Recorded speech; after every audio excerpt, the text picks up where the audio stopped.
সামনে যে বড়সড় কোনো বন্যা হয় কিনা আল্লাহ ভালো জানে। বলা হচ্ছে যে একটা জলোচ্ছ্বাসের ঝুঁকির মধ্যে আছে বিশ্বের বহু কান্ট্রি জলোচ্ছ্বাস, বড় একটা জলোচ্ছ্বাসের হুমকির মধ্যে আছে। 20 ফুট থেকে 25 ফুট পানি উঠে যাবে, উঠে উপকূলবর্তী অঞ্চলগুলো ডুবিয়ে দিবে। এটা এখন গবেষকরাই বলছেন, বিজ্ঞানীরা। আর আমরা তো আগেই বলেছি, যখন একটা জনপদের মধ্যে শিরকের পাপ বেশি হয়, কোন পাপ? শিরকের পাপ। শিরক শুধুমাত্র ওই মূর্তি পূজা করাই শিরক নয়, আপনাদেরকে জানাই দিতে চাই, কবর পূজা করাও শিরক। কথা কি বুঝতে পারছেন? আমার কথা কিভাবে নিবেন জানি না, কিন্তু আমাকে তো বলতে হবে। শুধু মূর্তি পূজা করাই শিরক না, কবরে সেজদা করাও শিরক।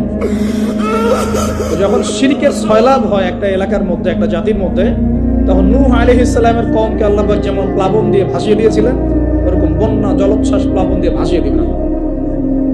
কারণ নোংরামি ধুইতে হলে অনেক পবিত্র পানির দরকার। আর শিরক হচ্ছে সবচেয়ে নোংরা জিনিস। আল্লাহর জমিনের সবচেয়ে নোংরা জিনিস কি?